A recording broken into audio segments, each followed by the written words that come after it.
Hello everyone and welcome back to the Screen 3 podcast. I'm your host Cayden and I'm joined by Leo. Hi. That's Leo. He's man a few words. And I'm also joined by Mac. Hi. Again. Yep, this is going to be a good podcast, guys. It's going to be great. Yeah. All right, fine. I'm the producer of this podcast and I run the whole thing. There you go. You're happy? There you go. There's Mac. Today we are going to be talking about Nosferatu, yes. Who made it? Robert Eggers, is that his name? Yeah, Eggy boy. Eggy, yeah. This is his... How many features has he done? He did The Witch first, and then he did The Lighthouse. Yeah. Then he did... It was The Northman after that, weren't it? Yep. And now he's got this one. So it's his fourth feature, I think. Fourth feature, yeah. And yeah, I'd say that he's hitting it out of the park at the moment. Yeah, I think he's... Well, this is my first Robert Eggers film that I've watched, and I have mixed opinions on it, but, you know, from a visual standpoint, what a film. Dude. What a film. The visuals, like, alone, it is one of those films where, like, you just watch it for the visuals of it. Yeah, honestly. I think there's a lot more to it, but yeah, just the atmosphere and everything about it, the mise en scène. The mise en scène. Mise en scène is terrific. Just the way the camera moves, the way everything is lit, is... It's unique. It's really, I think in the modern day of cinema, it really stands out from a lot of slop that we get. The Red One slop, you know. I wouldn't diss Red One if I was you, Leo. That's a good film. The Dwayne The Rock Reynolds slop. Yeah, it's actually Chris Evans, not Ryan Reynolds. So That is most definitely slop. Every time it came up on Amazon, there's no way I was going to watch that shit. You tell me this guy's a naughty lister? He's a level 4 naughty lister. Level 4 naughty lister. Everyone. Yeah, I watched it at the cinema. Brilliant film. You watched it at the cinema. I did. It's free-ish on Amazon. Yeah. That wide lens shot of them flying on the sleigh is so cinema right the there. CGI is good. Yeah. The main bad guy's incredible. Yeah, when they fought Margaret the Fellowman at the end, that was really cool. I really like that. The From Software collab, that was great. But today's episode isn't on Red One, unfortunately. Despite the fact it being probably the best film of the last year. Yes, today we're talking about Nosferatu, and not the original Nosferatu. No, this is the third remake of Nosferatu. The third one, yes. I've not seen the other two. Have you seen the other two? I have seen the other two. I assume you have. So the thing with me is that a lot of those silent films, I do kind of like struggle to get through a lot because there is like not a lot for me to go off on. Kind of like, that was before sound, and obviously it was like a completely different ballpark in terms of films. So me growing up on the films that we're used to now, watching those back then, there's a lot of like an attention problem. So it's like it's a journey for me to actually like watch them. That's the TikTokification of the youth today, people. Yeah, it's that 1.5 second cut thing, Yeah. How like big films nowadays have like a shot time of like 1.5 seconds. Yeah. It's just it's very true, really true.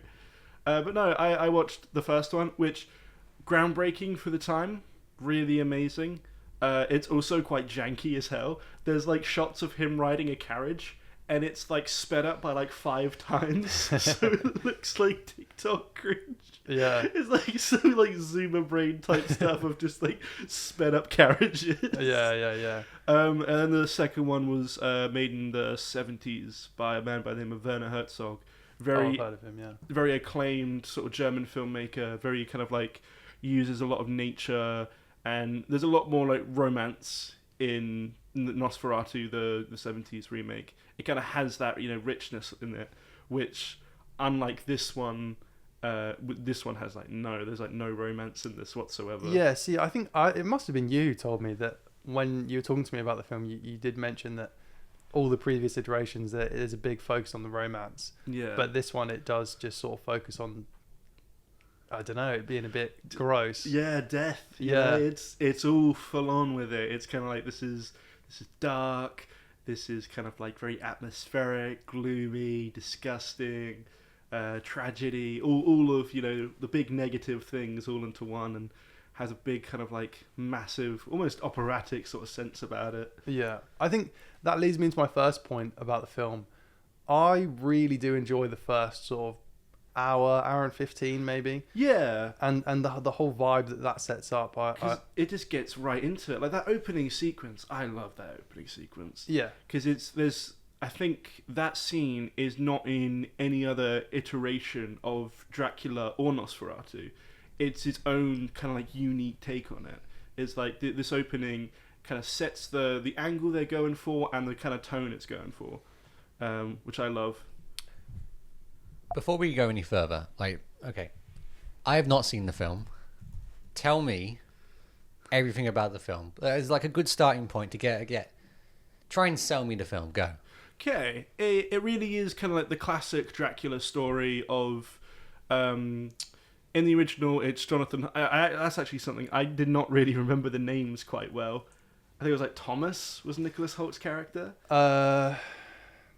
Was it? I don't remember his. Yeah, I think it might have been Thomas. Yeah, Yeah. because Aaron Taylor Johnson calls him Tom at one point, and I thought that was really strange. Yeah, so what it is that in Germany, 1838, a house solicitor by the name of Thomas is given the role to basically travel to Transylvania to this like ancient, sort of like house where this like lord lives to give him property in the town, Winsberg.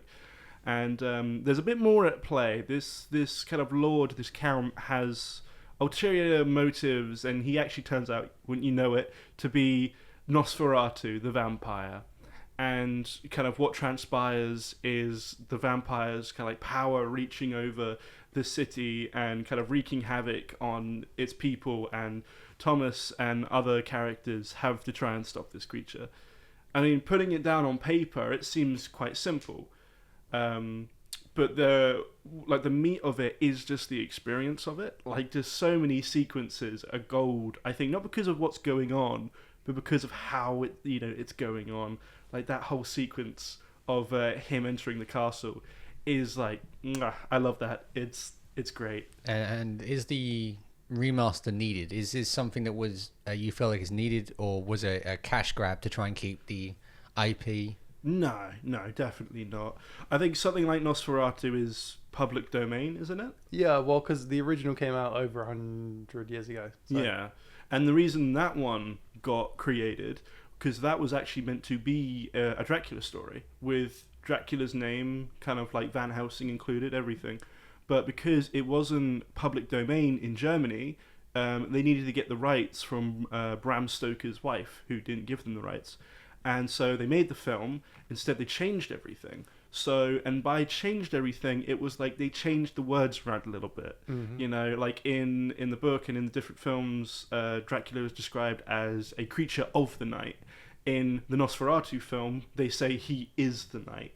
It's like little stuff like that doesn't really pass copyright. Yeah.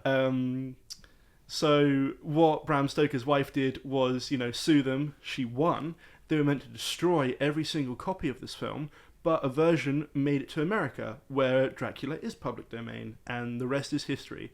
So this version of this film, which was revolutionary, wasn't really meant to exist.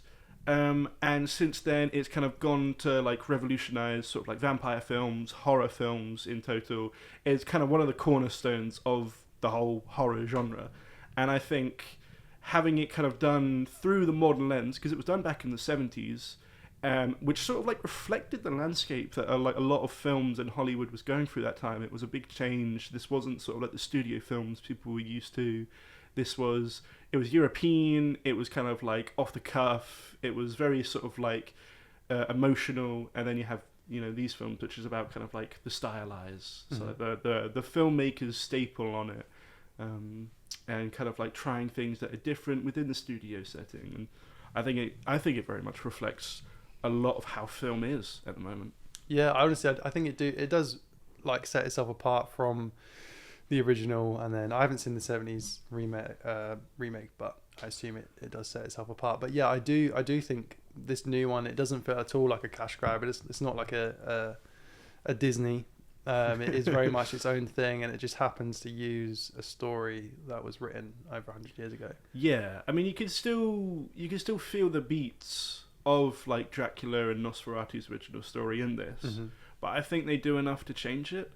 So in the original stories, there is kind of like Van Helsing there, the expert, because you know that scene in every horror film where it's like, okay guys, I've been tracking this monster down for like 40 years and it's this, we know how to defeat it here, and it takes away the horror from it. Although with this film, what they do is they have that type of character, but he doesn't really know, does he? Like, what's his name? Von France, played by Willem Dafoe, who is Robert Eggers' kind of muse, basically. Yeah. Every other film has Willem Dafoe in it. He is in a lot at the moment, isn't he? He is. I love his, like, the way he talks about acting. He says he's a colour in the palette of the canvas, which I really enjoy. That's a great way to think about it. I like the fact that he just accepts that he can pull really weird expressions, and he's hired for that. Oh yeah, definitely. I mean, and also incredible range. I mean, he was I don't even think of a role that he hasn't really done. I mean, the guy played Jesus. He's gay, but he has a special connection to classical music. There's many things that are interesting about him. Yeah, Maestro be like. I think the first time I saw Willem Dafoe has to be the Spider-Man series. Oh yeah, that was. And then after would be anything from Wes Anderson. Really? Because he was in a lot of Wes Anderson stuff. Oh, he is still in Wes Anderson stuff. Yeah. Yeah. Wes Anderson's weird. What he'll do is he'll have people be like the lead roles in his films, and be like, all right, now you're going to be supporting roles in the next film, and in the next film after that, you'll be further back and then further back. Yeah, I mean, it's weird. I just wanted to bring up a point. I saw this on X.com, formerly known as Twitter, and it is the first page of the script from the new Nosferatu. Yeah. And the way it's written, someone described it as very novelistic. Yeah. And it's not usually how you see scripts written these days. They're usually quite sort of, minimal amount of stuff on the page, just get the point across. But I think apparently Robert Eggers has actually come out and said that he originally wrote it as a novella. Yeah. And then, obviously, it's become a script. Well, that's the thing, though. What makes this very different about it is the kind of angle that it's, like I said before, the angle that it's going for, because this is an adaptation of a stage play. So Robert Eggers, before he became a filmmaker, when he was 19 years old in college, he did his own stage adaptation of Nosferatu. He actually co-directed that with somebody, I don't know their name. But basically, he got film offers to turn his stage play adaptation into a film. But he wanted his 2014 film, The Witch, to be his feature, so he had to turn them down. This is his adaptation of it. So I wouldn't be surprised if he did write this as as a novella, if he had already written this as a stage play. I mean, Tarantino is someone who, as of recently, writes his films as novels. It's kind of like it's a better way to get a grip on all of the characters. And the narrative. I mean, if you have the time to do that, I'd say, go for it. He has very visually impactful films. Looking at them. I have not watched a single one of them, but I've heard a lot about Lighthouse. Like, I wouldn't be surprised that most of that writing comes to direct the visuals, to give that impression of it. I mean, I've been watching the trailer while you two have been discussing the film. Well, The Lighthouse... It looks amazing. The Lighthouse, its first page has no dialogue. And it's these big blotches of kind of like description and text, because you need that. I think you do need that. If your opening is not meant to have any narrative going on apart from, setting the tone, setting the visuals and everything, I do think that's what you need. I had recently a writing workshop. Yeah. And writing is something I'm not at all interested in. I just find it really boring. But I had this workshop, and honestly, it's the most interesting, thing I've learned in the last sort of 3, 4, 5 months. Because the teacher, or the lecturer, sorry, he was very straightforward, and if you had any questions about writing, he'd answer them like truthfully.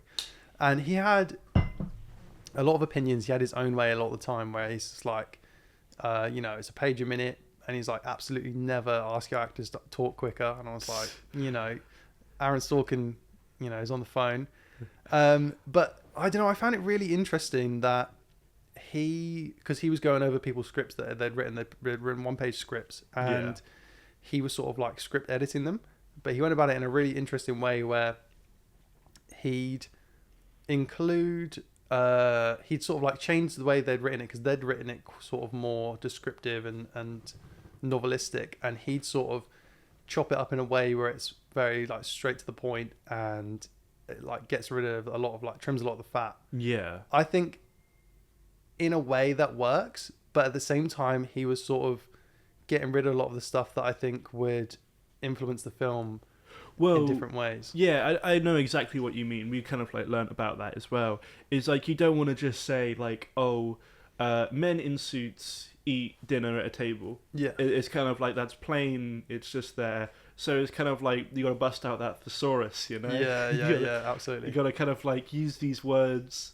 that, you know, instead of a group, I don't know, a horde, or I don't know, instead of eat, it's gorge. So you think of something like a rabble of men gorge themselves on steak or whatever. Yeah. Just like that's something that's like visually quite there. I think, it's really important to set the tone, set the mood through the script, and not just when you get to like the production designers, the directors. Yeah, because like if you were to describe a script to anybody in that way, where it's like you have to cut out all of the dialogue, or, you know, cut out all the flowery dialogue, it has to be doing words, you'd think, well, how the hell is anybody going to like translate that into a film?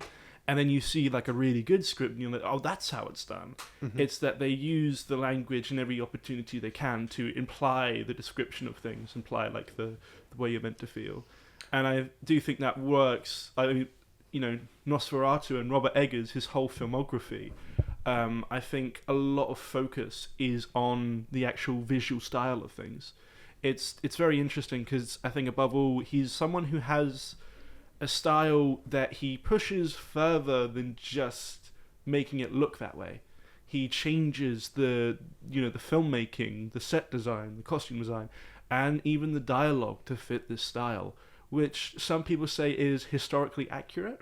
He does do a lot of research to make sure his films are historically accurate, but a lot of the time it's, you know, not 100% right. Like something like The Northman, Viking epic, there are inconsistencies here and there. There's inconsistencies with The Lighthouse across the board.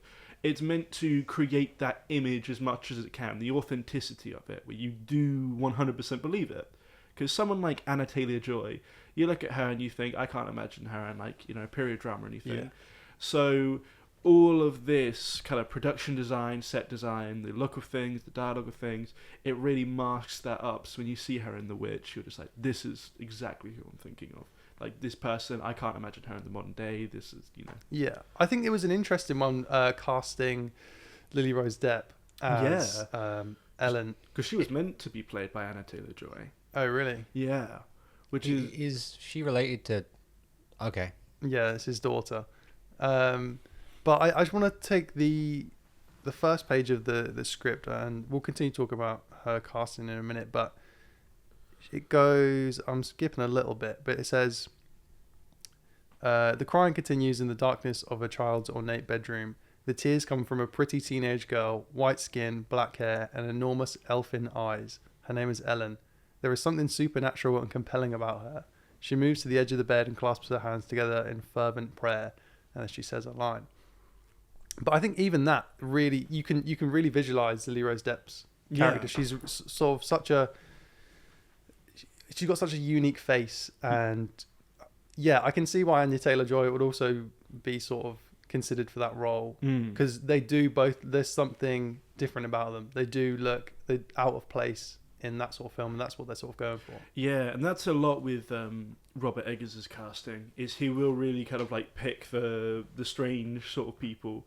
I mean, you know, of course, Willem Dafoe's in all of his films, but I remember for the trailers, the image that really stuck with me was Willem Dafoe's character, and he has like these weird kind of gaunt cheeks and the moustache, and everything about it kind of like accentuates the angles of his bones. And that's what really kind of got me, more so than just the look of Dracula. It was that, you know, everybody in this film is kind of characterized in some sort of way. and it still works. Like, you do have, the madman, you do have the guy who knows what's going on, you do have like the masculine gun in hand kind of American. You have all of that, and it's almost like, as a good comparison, DC compared to Marvel. Stuff can happen in the Marvel world that's quite realistic, because you do have New York, you have Los Angeles, and whereas in DC you have these fictional places like Gotham City, Bloodhaven, and you compare that to the bad guys. DC's characters are so much more characterized that they kind of live it out in this world just outside of reality. Yeah. And I think Robert Eggers' films are the exact same. It really does take you to this different world where anything is possible, and I love that. Yeah, absolutely. I really like that analogy, actually. Yeah, I think that works really well. Sorry, I was just taking it in. Confucius think. Here's my first question: what castle was the exteriors filmed at? Oh, do we need to write this down? Somewhere, yeah. What did you think of kind of like we touched upon it before, but what did you think of the overall like narrative of this film, Cayden? Narrative wise, I engage a lot with the beginning. I just feel as though when Mr. Nosferatu arrives in wherever they are, Of Winsberg. yeah, when he arrives in Winsberg, I feel like the story becomes. I was reminded of the fact that the story was written over 100 years ago, and I feel like really? it had that sort of like third act predictability. I feel like that's what I felt. So you thought like everything, even the third act, kind of ground to like a halt? I think so, yeah. Because I do agree with you on that. That middle section of waiting for Orlok and Thomas to arrive, and the bits before the final act, I thought that was all kind of like, yeah, this is not as fast as it was. There's like a definite sort of change here. Yeah. Where I don't even know what characters are doing. Like I went and I watched it on a second watch, and I still felt that kind of that drag. Yeah. I think that took me out a little bit. Like I was like I'm enjoying this. I'm like I do quite like it, but it needs to end quite strong. And then when he comes down, he comes to the window and he sort of goes to her and he's like, you've got 3 days to sort your stuff out. And on the third day, she finally does it. It's kind of making stuff up as it goes along. Yeah, it kind of felt like, I don't know, it did just feel very much, when you're in a video game and you've got a boss fight and you're like, oh, this is going to be so cool. And then you just have to do the same thing 3 times and then you finally kill him. That's what I sort of felt like it was like. I do agree with you on that, but I did feel like that final day that they talk about, the final kind of half an hour of that film, I felt that rocked. Honestly, when obviously they go to destroy his sort of coffin, and he's going to her, and the bit where Thomas sort of figures it out and he's running back, I think it's scored perfectly. Honestly, dude, that whole music piece. On that second watch, I got emotional. Yeah, that whole bit and stuff is amazing. I really enjoy that bit. Yeah, just the whole thing with that the light, because they play around that a lot throughout the film. That's actually why they have this sort of like they only use the 2 colors of blue and orange in it.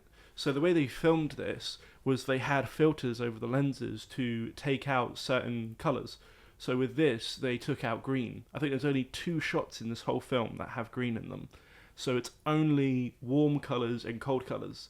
That's why there's that shot with Aaron Taylor-Johnson at like this pool table, and the whole pool table was brown. Yeah, I think that really, it does sort of accentuate the fact there is no green. Well, yeah, and the reason they do that is to have that contrast, the warm and the cold, the night and the day. And there's that sequence of Nicholas Hoult kind of walking through and like these tunnels, and he looks almost like a little popsicle where the top of his body is like orange and the bottom is cold, and you actually see the sunlight go off. It makes you aware that this sunlight is a real thing, which plays into the end of the the orange kind of overcoming the blue overcoming the orange. I think that worked well, because there's obviously the ending where the sun's rising and then he's finally defeated, but there's the opposite moment to that when they're in Orlok's castle and Nicholas Holt's character goes down into like the dungeons, and he like pushes over the coffin and he sees Orlok's body and he grabs the pickaxe, and you can very faintly see it like behind him the sun is just slowly going down, and then obviously he just wakes up I think it works really well. There's almost like a little Chekhov's gun type of thing of like this is something, Yeah. be aware of. Remember this, the change it guys. is. Yeah, which I really liked, and I love the way the camera moves. It has all like, I'd reckon these invisible cuts that you don't even notice, or just I just throughout it I was thinking, how the hell can I kind of like get a camera in there? Yeah. Which I really love, and the way they did film it supposedly is with so they blocked the actors almost like a stage play where they move around the sets, and what they'd have is this 360 camera, so a camera that can move around 360 degrees, and it would sort of like move and get into all these different positions, which I find is like really great, because if you're an editor, instead of having to do like, cut from a single to a wide, on one of the takes, they went from a single to a wide, so you just include that part where it kind of maneuvers between both, which I think is like really smart way to do it. It really kind of highlights the whole stage play aspect of this film, and definitely kind of makes it feel like not a timed film, but it kind of harkens back to that old age of like filmmaking of it, which is, what I think the color filters also did. It was like this old school kind of look to it. Yeah. So the other day I was coming back from work and we got out of the car, and where I live there's like a little hill and you can see the moon a lot of the time, and it sort of comes down on you. And I literally got out of the car and I was like, whoa, it looks so Nosferatu out here. Because it was just, honestly, you could only see the blues and the blacks. Yeah. I thought it was so cool. Oh, yeah, I love that, honestly. It's so good. I think, what's your favourite shots from that film? I really like, my favourite shot in the whole film, right? So I've got a couple, but so I really like the one where Lily Rose Depp gets out of the bed. It's in like the poster, I think, and see the shadow and the silhouette. And yeah, everything. That's really cool. But my favorite shot in the whole film is when she wakes up, and classic, bro. They do it so many times in the film. She goes, "Oh God." Yeah, I won't lie. There's a lot of that in it. The actual proper scares are just jump scares. Yeah. So she gets up. She wakes up. She goes, "He's here," and obviously you think she's talking about Nosferatu himself coming in, because he does arrive at the same time. She comes out of the house. The camera sort of goes out with her, and then she looks, and then you just see Nicholas Holt's character silhouetted on a horse, and he's got like a billowing cape, and he's got the white light behind him, and then he falls off the horse. But it looks so cool. It does, man. It's great, honestly. And it goes back in it, and it's sort of similar to the shot when he's at the crossroads, which I really like as well, because it looks. I love that shot. That's it one looks of my like a painting. favorites. It doesn't seem like it's from a film. I love just the whole simplicity of it, of kind of like the cut back and forth between him and the horse. Yeah. And that shot of when he, from in the carriage, it's such like a little small thing, but it adds so much to it. As he's stepping into the carriage, at a certain point, he's not like stepping up anymore. It's like he's on a little treadmill that's just like moving towards it. Yeah. And it's like he's getting sucked in. I love that, because it really just communicates like this kind of like warping power that Nosferatu has. Yeah, and even that whole sort of journey to the castle, and then even when he gets there, and Orlok lets him in, he's sort of going up the stairs, and then Orlok's just gone, and he's like, oh, where is he? And I think honestly the mystery that surrounds Orlok, basically up until he goes to sort of get him with the pickaxe, that's really what sold me on the film. That's what I really enjoy. I think it's because a lot of the anticipation is the reveal of Orlok. Yeah. So it kind of comes to the challenge of, well, once we reveal him, how are we still going to make him interesting? I think they still made him interesting. I mean, just for like the visuals of him alone are very different from other Draculas. The stash. Yeah. You know, that big stash, mustache people rise up. Exactly. And the thing of like they double down on him being like an actual rotting corpse, like the undead. They take away a lot of his humanity in this film, which I get. It does make him really watchable, because you're watching something not like you haven't ever seen before. You've certainly seen zombies before and stuff, but it's just done in a way that kind of really makes it its own. Like the whole thing with the voice as well. The voice is good, yeah. Really good. I mean, one of my coworkers said they found the voice annoying. I can understand that. What voice?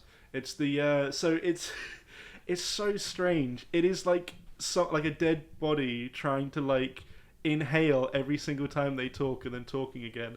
It's like, You must be in my house. Like, it's like kind of that kind of stuff. Yeah, it's sort of like an anti-Darth Vader. It's like Darth Vader and Palpatine, I think. Yeah, Sort you're of right. mixed together. That's a good way to say it. Anti-Darth Vader. Mm-hmm. It's like the words drone. He Yeah. kind of like he has that like that kind of a lot. Yeah, actually, when I was watching it, it reminded me of something me and you have talked about prior, vocal fry. Yeah. And obviously they've done it on purpose, but But this isn't kind of like the bad kind of vocal. no, this is like a stylistic choice. This is not I've got Sydney the voice Sweeney. loaded up. If we want to play it. Yeah, go for it. Yeah. During the most irregular dreams, I fear I'm taken ill. It is a black omen to journey in poor health. You will remain and well rest yourself. I must object, my lord. You will obey this my counsel. But, my lord, It's a bit Yeah. weird. It's very weird. It's definitely different. Yeah. And I think it's still part of the whole kind of stylized thing because you have like the rolling R's by Ro. Yeah.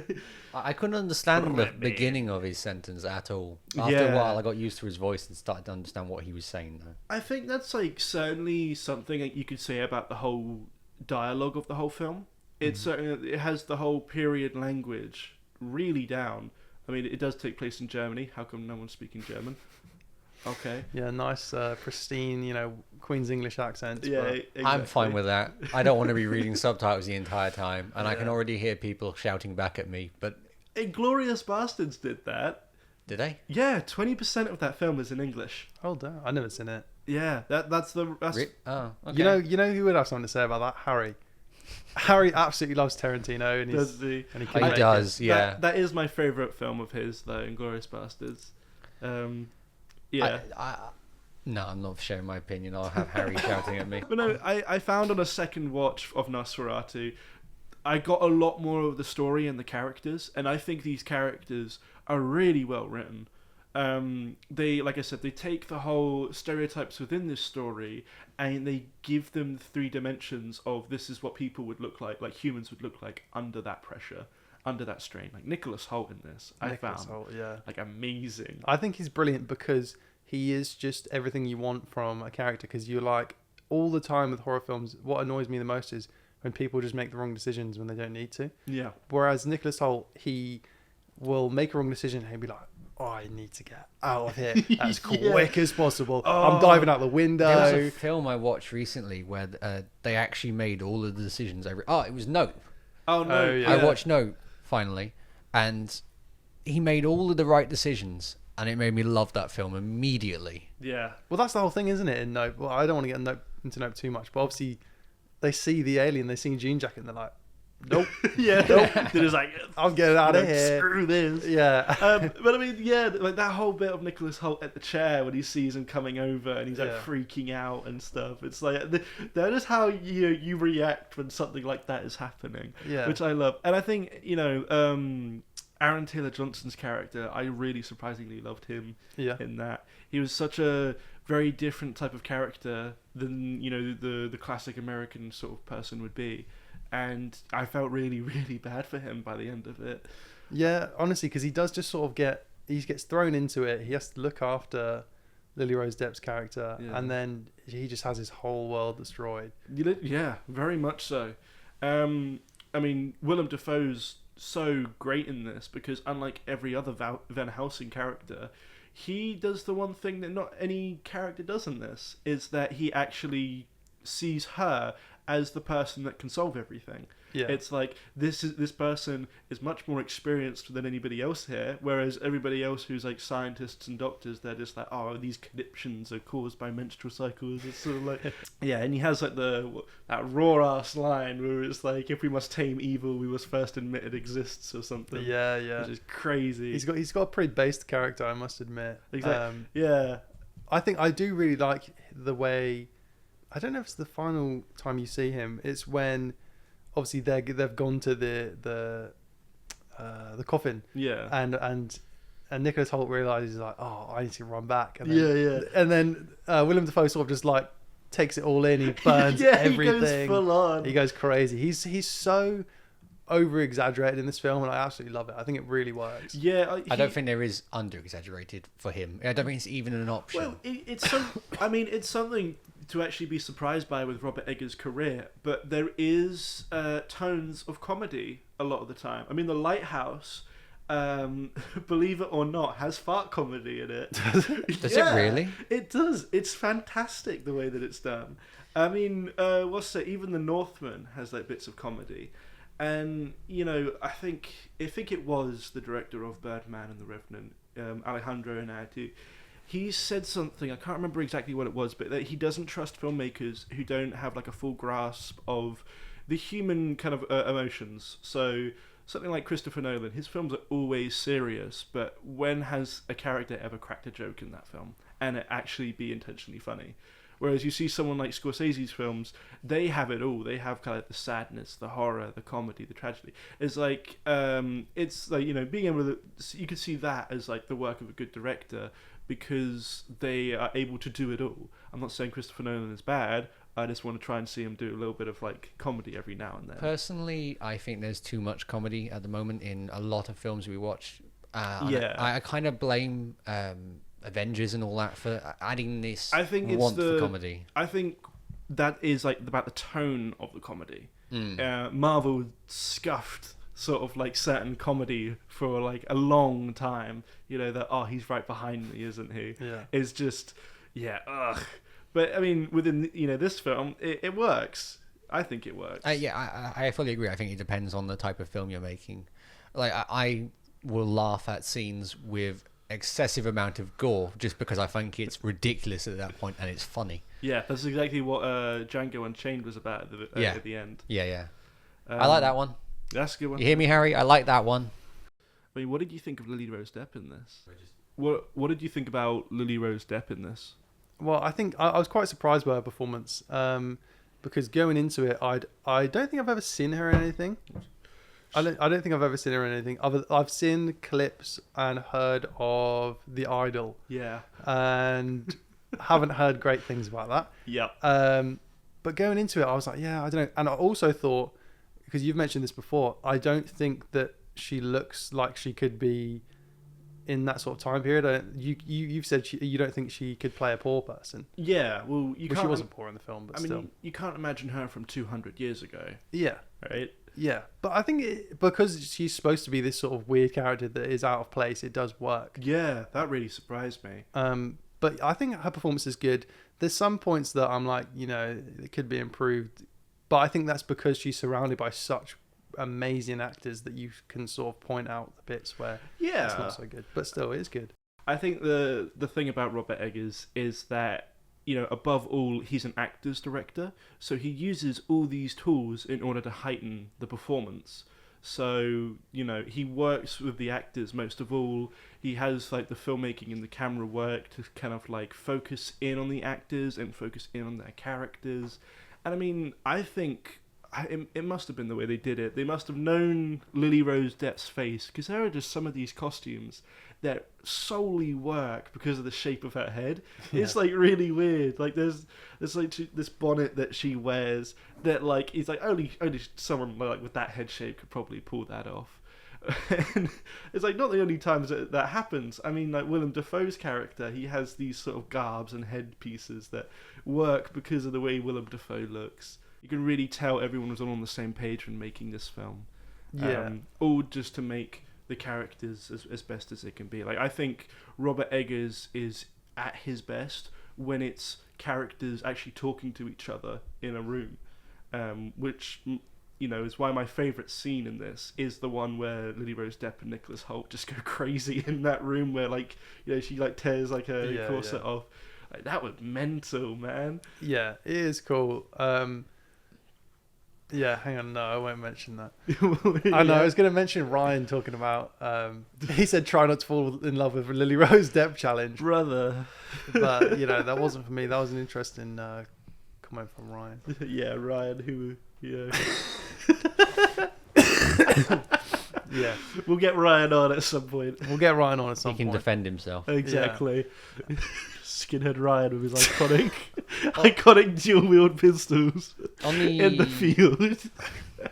Yeah. on the visual side of things, I'm intrigued. I want to go back to the curtain scene that you were talking about. Do you think that's done in shots? Do you think they've got like a cardboard cutout of a person they're hiding off to the side, or is it done CGI digitally? I think that was done CGI. I think they've definitely masked it at least, because he does sort of move a little bit when he's behind the curtain. Because it wouldn't be difficult. You just shoot a black and white, or just a black version of him, I guess, that you can mask over the top. Well, because part of it is that because this camera, moves all in one take, it starts off at being in front of the curtains, then it moves to the side of it.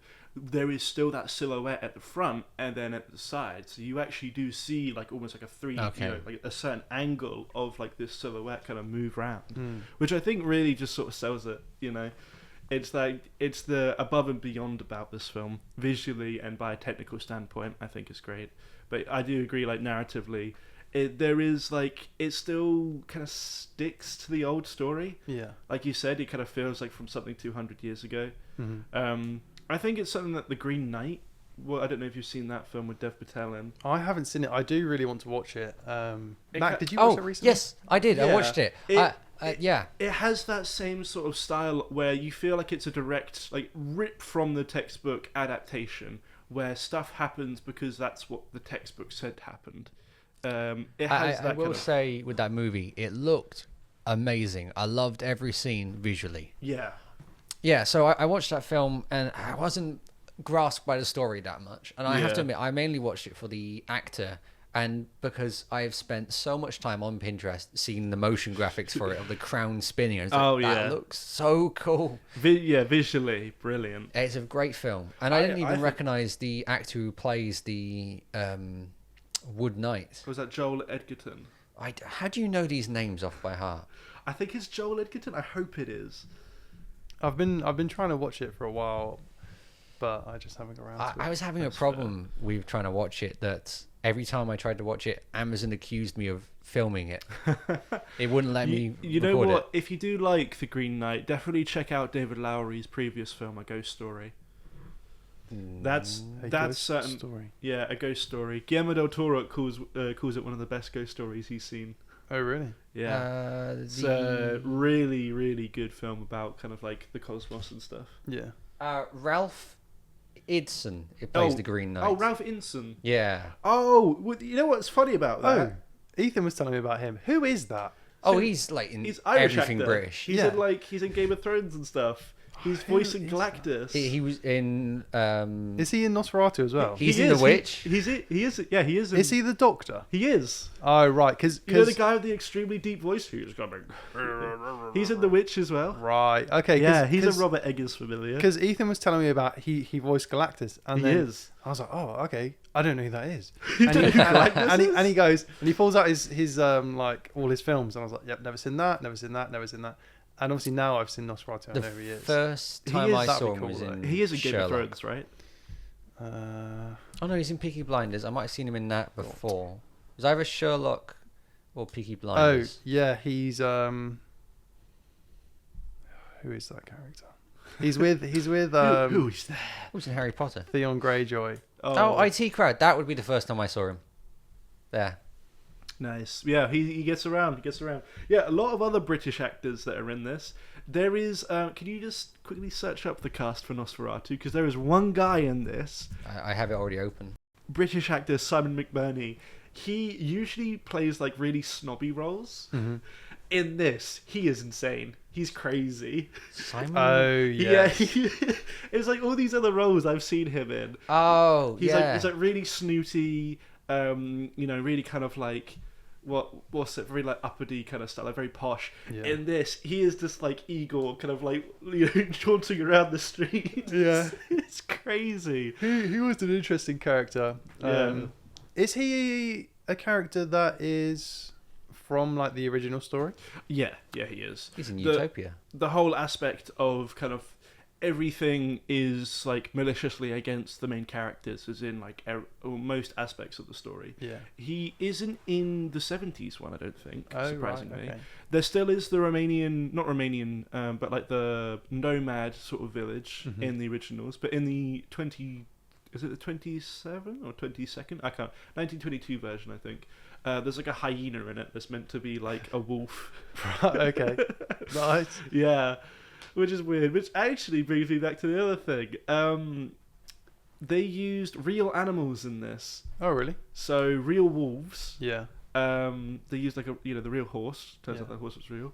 And they used real 2,000 rats. Damn, really? I was Yeah. thinking about that when I was watching it, especially. Is it 2,000 or 20,000? I think Yeah. it was There's 20,000. a bit at the end when the room, with the coffin, is just covered in rats. Yeah. And I was thinking, I was like, are these? Or just the rats in the street and everything. Yeah, are these digitally put in, or are they? Because I'm like, how do the actors like step through them, or do they just Yeah. go for it? Oh yeah, those are real. Like 20,000 rats. I think that did beat Werner Herzog's version that had 15,000 mice painted grey. Is there no like health issues for having rats around? Did they make sure that none of them carry anything? Yeah, they made sure none of them carried anything. They fully got all of them at the end of filming. Nice. So that I would not want that job. Yeah. You are the rat catcher. I mean, you don't really want to make a film with 20,000 rats and say, yeah, we lost 1,000 of them, okay? Yeah.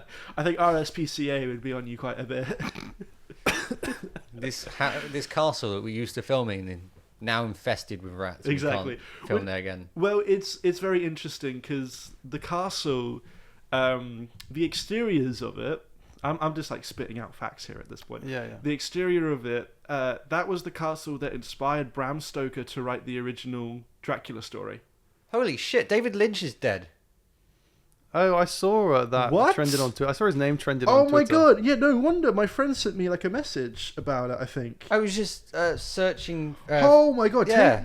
My coworker Taylor just told me David Lynch has died. 78. Oh my god! I was on Twitter earlier when I was looking at the script, and I saw his name was trending. I was going to make a comment, and I was like, Mac hates this guy. I don't hate the guy. I just don't like any of his films.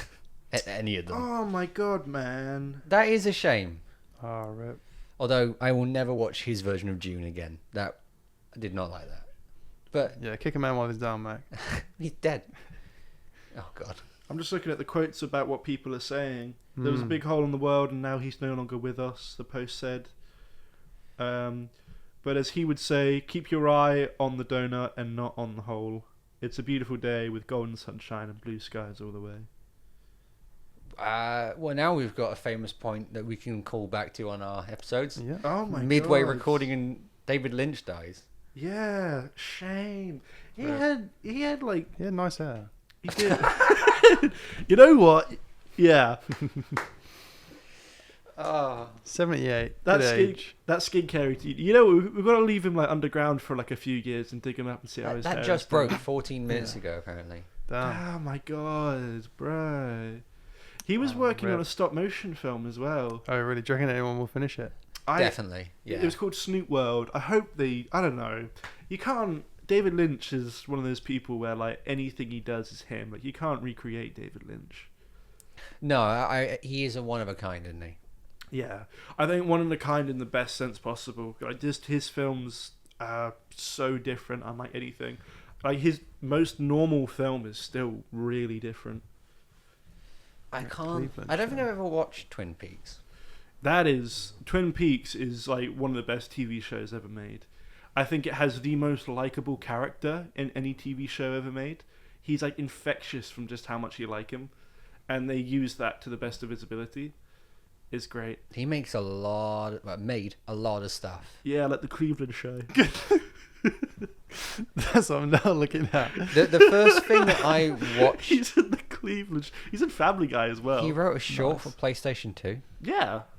It was a I've genuinely advert. never seen any of his stuff. I watched one thing, and it was about a monkey that had killed someone. Oh, what did Jack do? What did Jack do? I was so angry at the end of that I think I'd made my mind up that I'm not gonna like this guy. And then we watched. You know what makes Dune. sense? You know what makes sense though. I think Twin Peaks season 3 is the last thing he ever made. Oh, really? I think it is, and I think that's really kind of like that fits it. Anyway, quiz time. Rip. Rip, yeah, rip David Lynch. Yeah, Rip David Leach made Rip Bullet David Train. He would have loved TikTok. Yeah, Rip David Leitch. Leech. Yeah, David Leitch. Bullet Train. Stunt double for Brad Pitt. Yeah. Deadpool 2. Yeah, Rip, man. Fight Club. He made something else. Fall Guy. Fall Guy. Did what he a do Fall film. Guy? He did. What a film. What if, with the guy falls. Oh, Are we still talking about the same David Lynch? We're talking about we are. Yeah. You know, his experimental avant-garde masterpiece, Deadpool 2. So the question is, we're going to do a quote from the film. I want you to fill in the blank.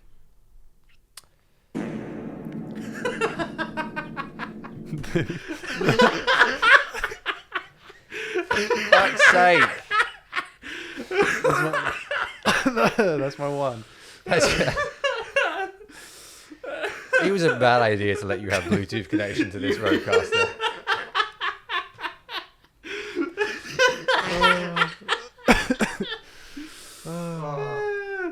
Nice.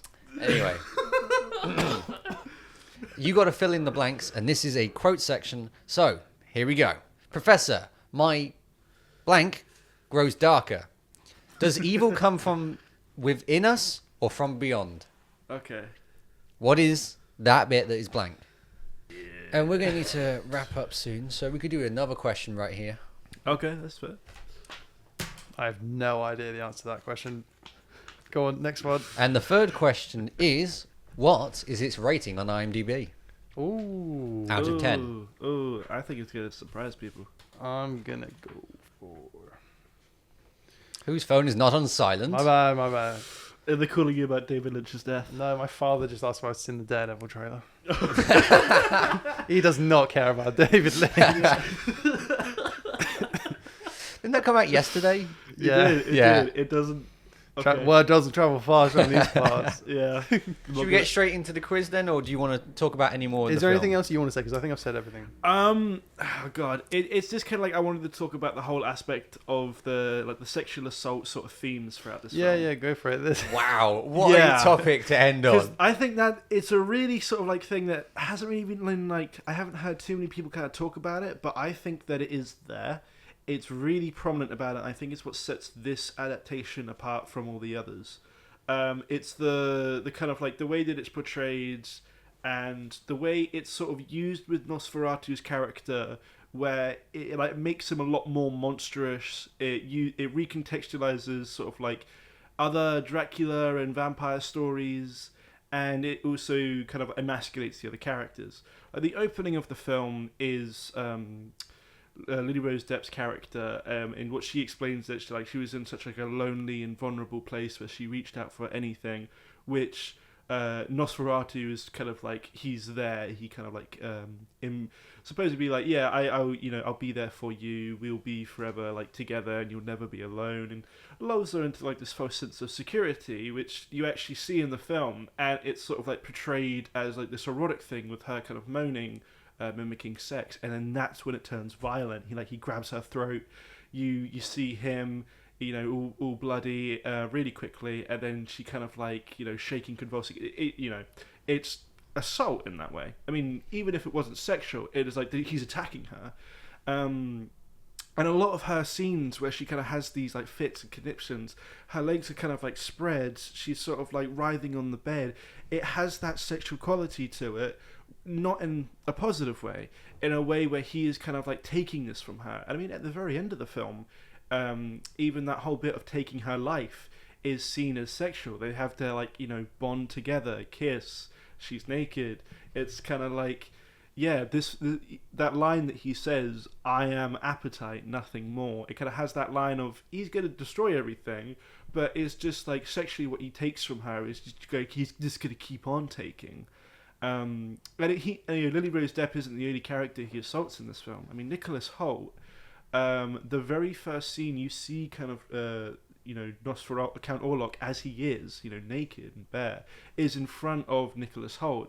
And that whole chase sequence ensues, and, he eventually does kind of have to come out, and you see that shot of, Count Orlok on top of Nicholas Hoult, fully naked, drinking his blood.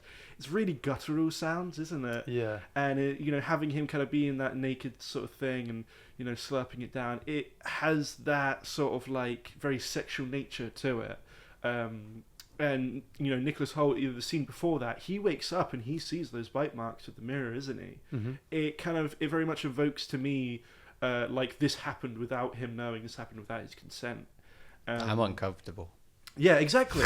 Like other Dracula stories, I mean, the original book, it was a very romantic book. Francis Ford Coppola's 90s sort of adaptation. That is, it's about kind of like lost lovers throughout time and coming together and that sort of stuff. It has this very passionate romantic angle to it. And even the 70s Werner Herzog has this certain romanticism there. I think what this film does is it takes those like romantic elements and perverts them. It really turns it on its head to make you kind of have that knee-jerk reaction that this is slimy, this is like this awful character. He kind of like, back to what I was saying of like emasculating characters. With Nicholas Hoult, he takes away his manhood by both assaulting him, but also when Lily Rose Depp's character becomes possessed and kind of says to him, "You can never please me the way that he could," and then his response to that is to kind of like sexually attack her, try and give her what she wants. Almost like Orlok is manipulating him under that spell of that same mentality. He does break free of it, realizing that it's wrong. Whereas Aaron Taylor Johnson's character, he's like, the gun-toting American with the wife, the children, has the big cigar, and he has that whole little interaction where he's like, "Oh, I can't keep away from her." He does like the horn little motion, and it's like, oh, he's like sexually prideful. And as you see in the film, the only real things he kind of cares about that, if anything, define his masculinity is his wife and children. Count Orlok takes that. And, that scenes where he's supposed to rise to the occasion and he's like, "Oh, strength, man, strength." He just becomes a shell of himself. He doesn't rise to the occasion. He just kind of like goes back to his wife's coffin and kind of sleeps with her corpse. He becomes very whimpery. Orlok takes away the things that make him a man. And in the very end of the film, they use his kind of like predatory nature against him, that he will go after Lily Rose Depp. And so like that's the way to destroy him. And I do think this is something that really sets it apart, is the sexual assault nature of it, and about kind of like, celestial consent or something. I don't know if there's like an actual message towards it, but I do think what it's saying, what it's showing, is something that really hasn't been fully explicit within other like vampire films, because I think a lot of vampire like media is innately kind of like sexual and stuff. So I do think it is like a refreshing take. It's almost like what Alien did, where it was like, we're going to show you these very phallic symbols, but they're going to be used in a way where instead of sort of like showing sex, it's showing death. And I think this very much did the same thing. I forgot the name of the designer who did all of the Alien stuff. H.R. Giger. That's the one. That's very much his whole work of combining sort of like sex with industrialism and kind of depravity. I don't think if you put me and him in a room, even though he's dead, we would get on that much. Yeah, I think he'd be a bit of a rotten corpse, wouldn't he? Yeah, you'd get on. Like... Wouldn't be a good conversation person, would he? No, yeah, man, a few words. But I do like that interpretation. I think that does give the whole film a different spin on it when you look at it like that. I'm considering rewatching it after having this talk, and sort of maybe looking for it, because I might watch it. It is good. Even just from a visual standpoint, if you don't for the vibe of the story, just watch it for the visuals. But I really like the idea that he sort of, Count Orlok is no better than any other man at that time, and he sort of like taunts the other men, and it just does sort of feel like a what's it called? When they're just sort of like they're comparing their masculinity with each other. That's what it sort of feels like for this one girl, and that is sort of like quite a, I don't know, it's a story, it's a type of story you wouldn't associate with this genre of film, but I think they work quite well nicely together. Yeah, very much so. And I do like the whole message at the end of it of the true love thing, kind of like it does win in the end. Lily Rose Depp's character, she sacrifices herself for the love of Thomas, Nicholas Holt's character, and he goes out to defeat him. Like, he knows what he has to do for the sake of love. Like he breaks out of that scene where he kind of like where she says you never pleased me, and he kind of like tries to return in kind. He breaks out of that because of his love for her, and there's a lot of light in this film for how surprisingly dark it is. Yeah. Yeah, which I really like. I think you definitely should watch it again. Robert Eggers films have this really weird way where it's like the first time watching it, it's like, whoa, this experience is so full on because every single thing is kind of really heightening your senses that you're not able to really get everything. Yeah. And then you watch it a second time and you just pick up on so much more. I think with The Lighthouse, which is his best film in my opinion, that's perfect. Quiz time. I really should work on some sort of jingle or something for quiz time. I genuinely believe I've gone 0 for 3 here. Really? Very confident 0 for 3, yeah. Okay, so the first question was, what was the castle's exteriors? Like, what was the castle they used to shoot the exteriors? Romania. I just said Albania, Castle Nosferatu. Are we both wrong? Yes, Disneyland. it was Castle Orlok. Really? Oh my god. No, yeah, see, that's what I was talking about. The whole thing about, like, when they were making Nosferatu and they had to change everything. Oh, yeah. It was like, we can't call him Dracula. Call him Orlok. Okay. I see. Okay, so the next one is a quote question. Professor, my blank grows darker. Does dreams come from within us or from beyond? My head grows darker. I don't know. I just put thoughts. Your thoughts. Yeah. I put dreams. You put dreams? Yeah. You got a point. It was dreams. I really like that quote. It's Professor, really cool. my dreams grow darker. It's really Lovecraftian, ain't it? It's a nice line. Yeah. Very cool lines in that Yes. film. And then the final question. Why are you laughing already? I just remembered the line that Willem Dafoe said, where it's like, I have seen things that would make... I was just thinking of, I have played these games before. I have played these games before. Nosferatu. Checkers. Yeah. Scrabble. Yeah! Is that from the film? Yeah! Yeah. The iconic line that Robert Imson's character says to I have Nosferatu. played these games I've before. played these games before. Anyway, the question is, what is its rating currently on IMDb? 9.2. 9.2. 7.1. You're the closest. 7.6. 7.6. Yeah, that's what I'm talking about. Yeah, but Some people 7.6 is the average. I'm I'd in say, such an for echo good films. chamber, I feel, with the people that I know all giving it 5 stars, maybe. I mean, that's the thing, though. Like, there are some people who just sort of see this film as nothing. That's interesting. I've actually kind of lowered my rating than what I originally put it. Oh, really? Yeah. I gave it well, I had to give it 4 stars on Letterboxd, but I gave it a 3.75 out of 5. so do with that information what you want. Decimal. I'll actually give it a 368 out of 1,000. Damn, low score, man. Let's go. 6.9. Yep. So Leo won the quiz. Yeah, Yep. 2. 2 points. Do you want to throw us Congratulations. out? They're handshaking. They're handshaking? They're shaking hands. There we go. GG's. Yeah, GG, I've easy. played these games before. Yeah. Played these games before, still lost. Right. Throw us out for the end. I know we got to say what our ratings were. Sorry. Oh, yeah. Yeah. Well, yeah, mine's 3.75 out of 5. I don't accept that. I'm sorry. What do you mean? Well, I don't. Out of 10, 0 to 10. oh my I'm god. not- What's double 3.75 then? I'm not doing this, man. That's still a decimal. 7.5. That's still a 7.5. decimal. That's a fraction. No, round it up. That's an 8 right there. Ah, You're going to do 7 or 10. 7 or 8. Fine. You're gonna eight. get- Okay, it's a 7. Oh my god. And Mac, you haven't seen it. Yeah. I haven't seen it. From So for me, it's, I guess, a 0 Ooh. because Yeah. I've not seen it. For me, it's an 8. An 8. Not 3.75 out of 10. All right. Thank you, everybody, for listening to this episode of Screen 3 Podcast. I think that went really well. I don't know about you guys. Yeah. Yeah. I've been joined by Mac and I've joined by Leo. Do you guys want to shout yourselves out? Mac, you want to go first? I don't know what to shout out. Go and check out Functions Podcast. It's a good podcast. I've been running it for 2 years. If you'd like anything tech, I'm currently working on rebranding it a little bit so we're less focused on tech news and more on just tech we use. And Leo? Yes, I am on Instagram under leo.cfilms. I will be posting hopefully quite soon with my grad film. And yeah.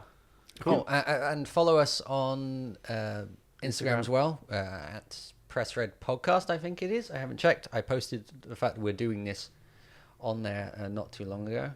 But if we can get more people following that, you can keep track of when we upload a video. Can I post on the Instagram at me going like this and the caption is, I've played these games before? I think you should do that. Why not? Let's do it now. Yeah, exactly. Do it right now. And also, if you do like Nosferatu, do check out my upcoming graduation film called The Abyssal Theatre. Yes, I've watched it. It's very Robert Eggers, I say. It's very Lovecraftian. Do you want to? And yeah, if you guys want to check me out, you can check out my YouTube channel and my Instagram, CAYDAT. Just go follow me on there, guys. That's it. And thanks everybody for watching. There you go. That'll do.